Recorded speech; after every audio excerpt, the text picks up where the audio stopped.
Welcome to Big Blend Radio's Vacation Station Travel and Leisure Show. So everyone, Steve Piacente has been on Big Blend Radio for years.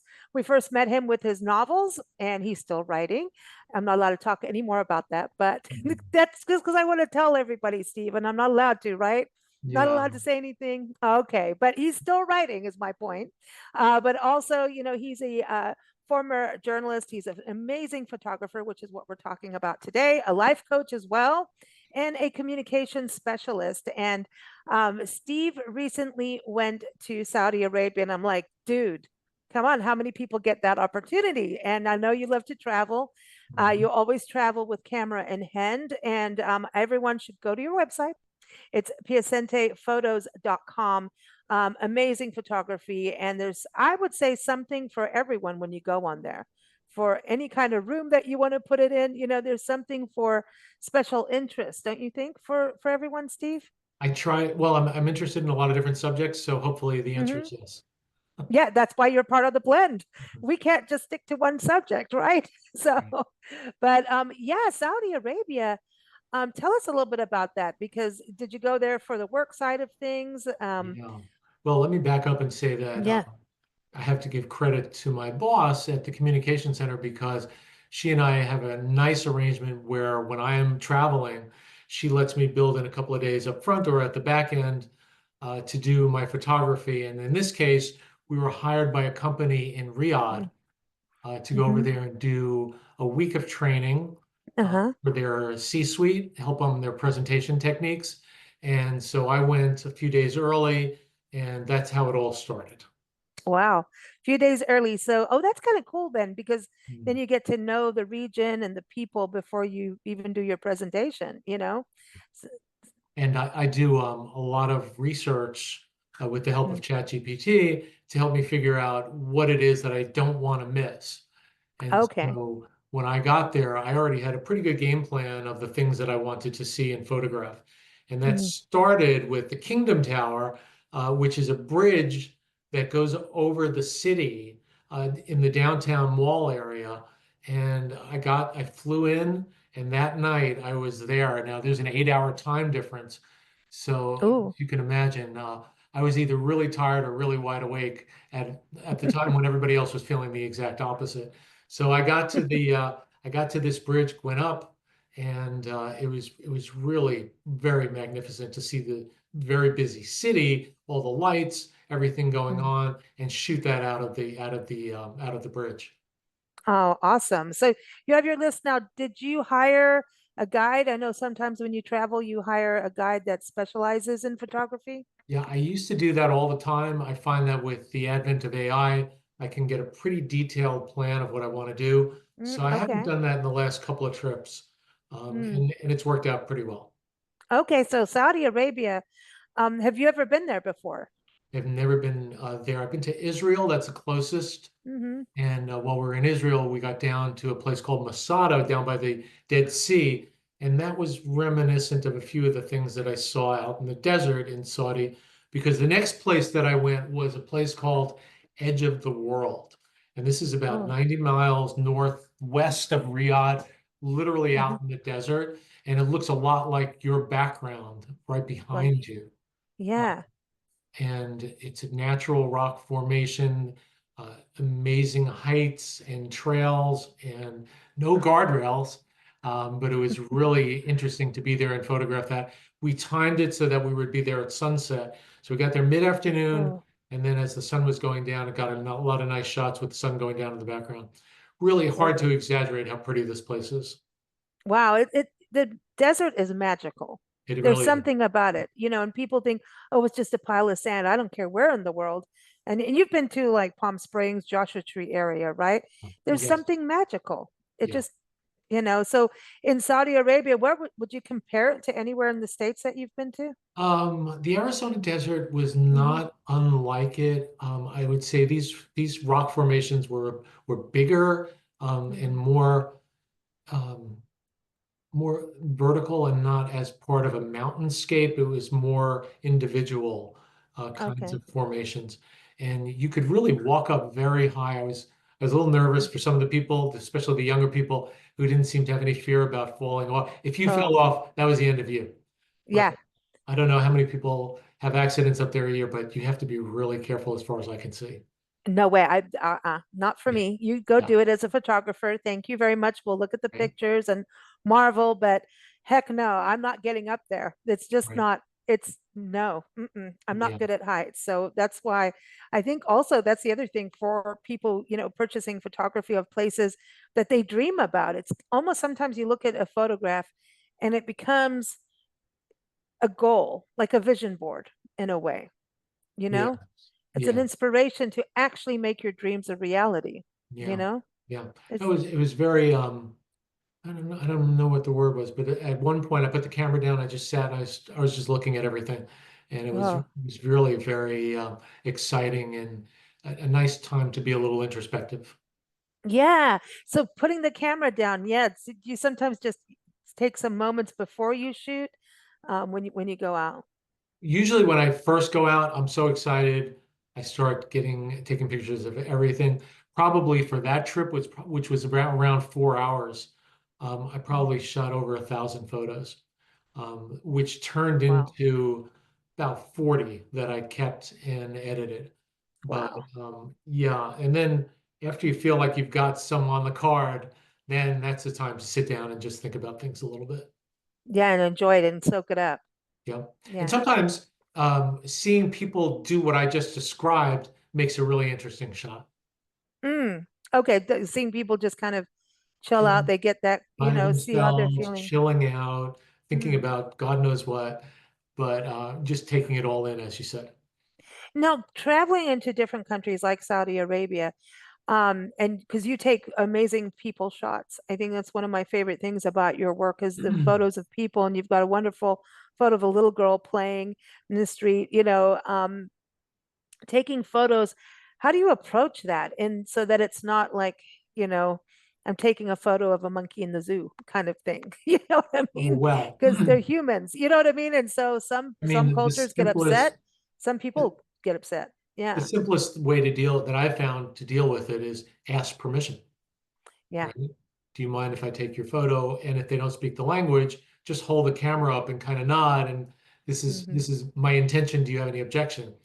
And Mm. so I think what you're referring to is down at one of the marketplace areas. There's amazing outdoor markets where they're selling all kinds of things, beautiful fabrics and clothes and Mm. all kinds of trinkets. And I remember walking into one of those places, and I was a little bit, I guess maybe a little bit shy about it because here Uh-huh. I am, this 6 foot foreigner, with camera dangling, and people were probably wondering what the heck's up here. But I did. I went over to one of the guys, and he didn't speak English, so I kind of shook the camera at him a little bit, and he said, "Oh yeah, sure." And once I took his photo, Hmm. the next guy in the next shop over asked me if I would take his photo, and that led to another one. Altogether, Lisa, I probably got 15 really nice portraits of guys doing Wow. their business in whatever business that they were in that span of about an hour. Wow. Now, do you ever send them their photos So once you've taken them? if they ask me to, I will. So one guy Nice. did ask me to, and he put his email in my notes app, and then I Oh, sent it to him, and he was very, very appreciative. He sent me this sweet note about how I was the best ever, and blah blah blah. But oh, he was very sweet about it. Now oh. the little girl, so I was walking outside the market in kind of an alleyway or a street Hmm. adjacent and noticed that there were these pigeons around. And kids and pigeons, Hmm. it's kind of a universal thing. The kids chase the pigeons fly away, they come Dogs and down, squirrels, right? right? The kids chase them again. And so I just kind of perched myself down and started shooting, and the look of delight I caught on that little girl's face Oh, was really enjoyable for it's me. priceless. Yeah. You did just say you perched to take that photo. You did Yes. say that. Yeah. Told you Steve's a writer, the communication specialist. I couldn't let that fly. Oh, whoa, There no you go. way. You just did it. Oh, it's your fault. It's your fault. You can tell that Steve's a dad. I'm just saying. So going, I mean, it is really, and I think it's how you how you even present yourself when you're around people and you're photographing. Yeah. There's a way of like just kind of blending in. Does that make sense? Is blending in with Well, whatever's going on and not, making it a yeah, I just don't not want being the a touristy person, you know? Yeah, I just don't want that to sound like it's being sneaky because I don't like No. when photographers do that, Yeah. surreptitiously take photos. So Yeah, that's not cool. I try not to do that. And frankly, that extends to my work as a communications consultant. Mm, You remember that the people that I work with are usually very accomplished professionals, and so I'm not coming in and telling them, here's what we're doing, here's what you're doing wrong. It's more of a collaboration, and so I feel in a way that that is a rough parallel to what I do with the camera. very interesting. Yeah. So what was it like communication wise going to Saudi Arabia? Were people speaking English? I know you're saying some, you have to point to the camera, but what was it like, navigating Saudi Arabia? So I'll tell you a few of the highlights for me. Mm, So first of all, Riyadh is a very busy, bustling city. They're trying to modernize very quickly. They're about mm, probably about 20, 25 years behind Dubai, which mm. is much more modern. Yeah, wow. So that's a long way of saying there's a lot of construction going on all over the place. So there's construction crews, there's building going on, there's lots and lots of traffic. There's a lot of cranky motorists because of that. So that was one impression that I got. So they did build the subway and it opened last year. And I didn't need to ride the subway, but I wanted to experience it to see what it was like. Everything is in English and Arabic, so it was Mm, not hard to figure out how to get around. But one of the things that I noticed, because I was kind of expecting a more conservative mm-hmm, way that the kids would dress, but because I ride the subway here in Washington all the time, and I'm adjacent to school kids all the time, and they're loud and noisy and having fun, and it was yeah. the same way there. Now, Uh, some of them were dressed in more mm, conservative mm-hmm. outfits. Some of them had the full headdress on. Others, you would think we were in the middle of DC because they were just as casual as anybody else. Hmm. Very, so mixed belief systems there, maybe. Well, yeah, I would say it's more that they are progressing more away Mm, from the more mm, traditional, and there's much more freedom of expression now than there perhaps was oh, in the past. mm. So even doing the communications work, so everybody was speaking English there enough for you to do Yes, that. Okay. everybody was certainly speaking English. Mm. And I work with a mixture of expats as well as native Saudis. So Okay. some of their English was a little bit different than the others, but we Mm. were all able to communicate. It was not a problem. That's all. Well, to me, it body language does it too, right? It's interesting that you mentioned that because I'll share this.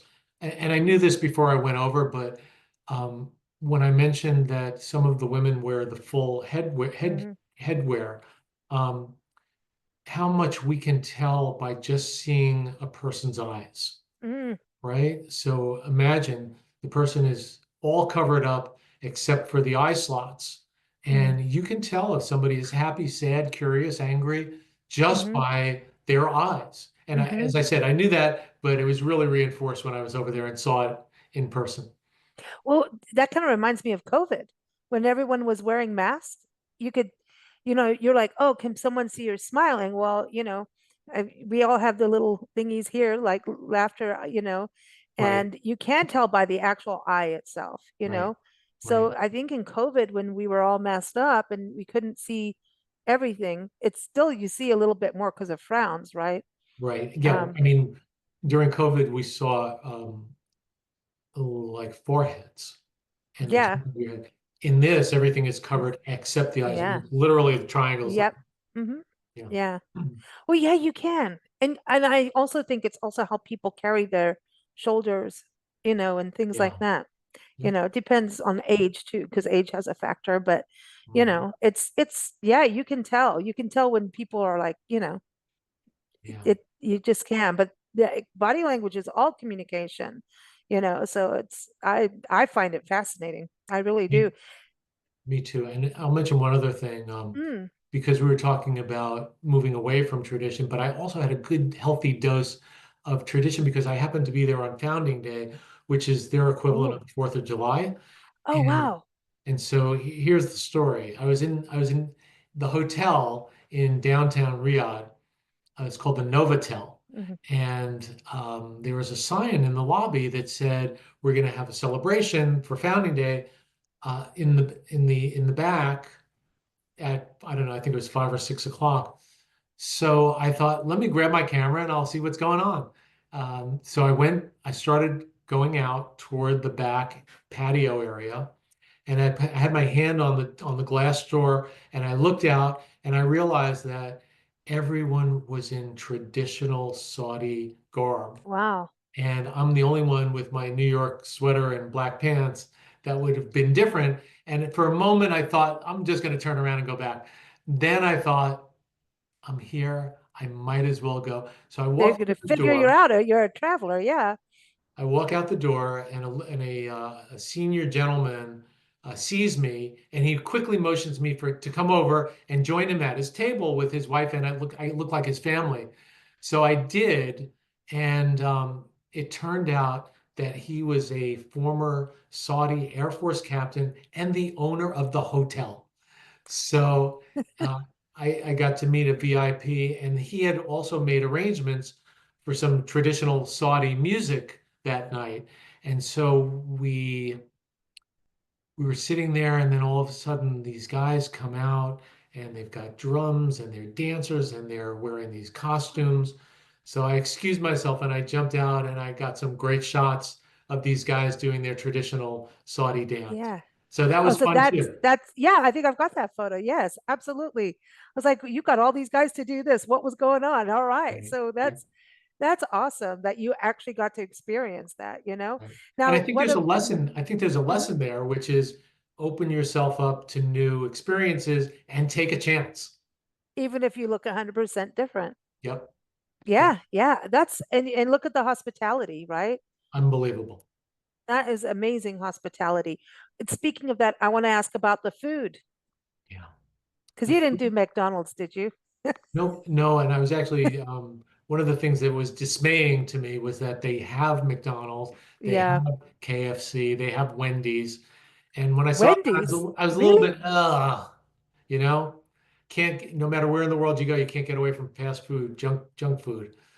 But I, of course, did not go there. And I feel like one of the best experiences I had was actually in the hotel, where every morning there was Mm. an omelet chef Oh, and try to imagine a table that is, I don't know, probably 10 yards long, and all different corners of it were different foods, different mm, flavors, different spices, different sauces.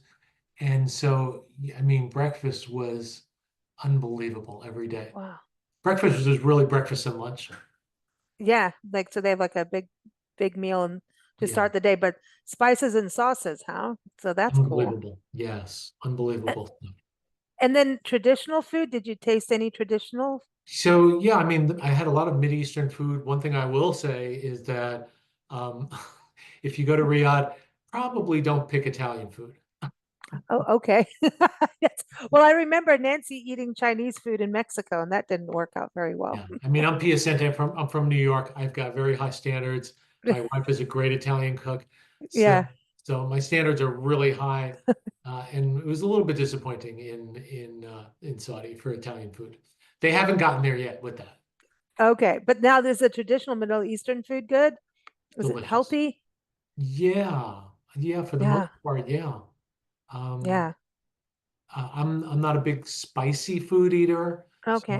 I tend to stay away from that. But everything that I ate was really good. The lamb and the Mm. hummus and pita and all of that.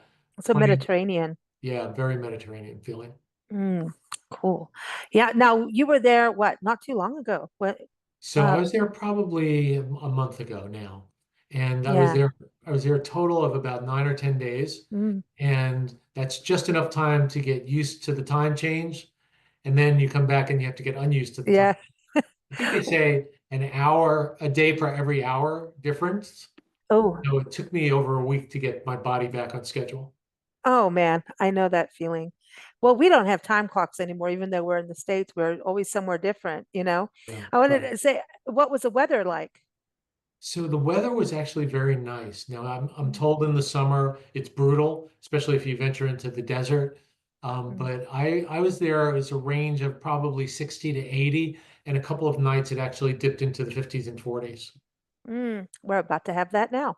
Yeah, right. I would like, I'm waiting for summer. I don't care how hot it gets, just bring it. You know, I'm not good at this cold, but that is so cool that you went. I mean, is it a far flight? Because I'm just thinking of everyone who's listening that, is thinking of traveling, and I wonder if how many people may even be like nervous to go to, a place like Saudi Arabia. I would still go, but some I, people may be nervous. I never felt unsafe, not 1 minute when I was out. Uh, Mm, I just did not see. I will say it felt like there is um, a lot of wealthy people and maybe a lot of not so wealthy people. I didn't okay, yeah. see much of the middle. I didn't see Yeah, much of the that's middle. that sounds like Africa. Yeah, yeah. It's kind of like that. And hey, that's kind of getting global, it seems like, but yeah, I mean, how far was it? Like, did you go Oh, straight yeah. from DC? So you can get a direct flight from Dulles to Riyadh, and Okay. that was like 20 hours, something like Yeah. that. And on the way back, I had Ooh, a quick stopover in a city called Jeddah, which is on the Red Sea. And I yeah. really do want to stop there and spend time if I ever go back again. But that was a quick layover, and then I got back on. And then So you can go explore. Don't, no, I yeah, didn't you have want, time. yeah, that's too bad. But yeah, Jeddah is pretty, yeah, I've heard of that. Yeah, I'd like Yeah, to go too. I mean, the deserts are just so, there's such an ancient feeling about them, right, you right. know, and the cultures are like ancient, you Yes, know. I know changing, as you're saying, getting a little bit more modernized and yeah, less traditional, but there's just these ancient, I don't know how to explain it either, but photography is a good way of taking care of when you don't have the words for things, yes, stirring the emotion. So you're covering all the bases as a yeah. writer and author, communications, photography. When are you going to start doing music? I know you do music. See, you do it all. That's good stuff.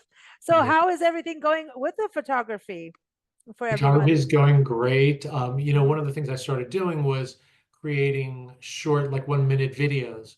So hmm. from the Saudi trip, I probably created five. If anybody wants to see those, they're on my Instagram account, just Steve Cool. Piacente. So they're up there. And let's see. Um, yeah, no, we're up Yeah, to around you've been 11,000 busy. followers on You're Instagram, and kicking butt on it. Yeah, that's awesome. it's going I'm really nicely. glad to hear that, and it makes sense. You'd posted a photo the other day, and it had like a cowboy boots. It was like a Oh, sculpture. yeah. So Yeah. that was from a trip to Nashville. Mm, And I like that. yeah, that was just we do some advertising for the website that basically shows how photos would look if you put them in a room in Hmm. your house. So Yeah, well, that you get it set up helps. like that. Yeah. But I love that you took that photo because a lot of times people will look at that and maybe take a selfie or something with that. But what was great about that is that it just had this feel to it. You know what I mean? It just had a different, it's different than just walking by something like that and not, you gave it a different life to Well, me. my whole goal with photography is to take pictures that people will recognize, but from different perspectives, so Hmm. that you get a new look at things that you might be familiar with. And it ties to my life coaching philosophy and my favorite question about life coaching, which is how else can you look at that? Ooh, I like that for everything, isn't it? Even if something really negative happens. Yep. Yeah, I did some podcast today and they were saying, how can you look at something creatively? Yeah. Look at something from a different perspective. I love that. In closing, Steve, I know you're going to be an MC at is it the Kensington Book Fair? If anybody is within the Washington, Virginia, Maryland area, Mm, we do the Kensington Day of the Book Festival. on April 27th from 11 a.m. to 4 p.m. Uh-huh. We have over 100 authors. There's Wow. probably 10,000 people this year Wow. from the course of during the course of the day. There's food trucks, there's live music, there's face painting for the kids and a lot of other kids activities. This is a Cool. great event that we do every year. And what's even more fun about it, Lisa, is that this gives everyone a chance to put their screens down for a few hours. Oh, I like that. I like that. I Yes. like that. And kids get to actually get involved. Are there kids book authors there that Yes, maybe there were are children's reading or authors, youth poetry. There's, like I said, there's games and face painting and music for kids. So, and I think there's puppet shows too. So oh there's a cool. lot of good things for everybody. And most of all, it's just a nice community event and one that started in the early 2000s with 50 people and 5 authors, and it rained all day, and everybody was under umbrellas. So it's So been, talk about how can you look at this differently? yeah, well. See, there you go. Huge growth. Yes. That's amazing. And it's National Poetry Month. So how That's about right. that? It's That's right. important. So are there authors that are going to be doing talks? I know you're emceeing it. Yes. So my job as MC is I'm going to be interviewing about 5 or 6 different authors Cool. in the featured authors tent. And one that I'm really excited to speak to is a guy named Leonard Pitts, Mm. Pitts, who's written some wonderful books, including 54 Miles, The Last Thing That You Surrender. He's a Pulitzer Prize winning former columnist from the Miami Herald. So, Oh, okay. Yeah, yeah. so he's coming, and I'm very excited to throw some questions his way. Awesome. Awesome. So everyone, piacentephotos.com is the website and also on Instagram, Steve Piacente. Go follow him on Instagram. It's fun. You know what? I always like coffee in the morning and Steve's photo of the day. Like, makes me happy. So thank you so much for that. It keeps everyone, just inspired. My, my pleasure, Lisa. Thanks. You take care and we'll talk again soon. All right, sounds Thank good. you for listening to Big Blend Radio's Vacation Station Travel and Leisure Show, brought to you by Big Blend Magazines. Keep up with us at bigblendradio.com or blendradioandtv.com. Happy travels!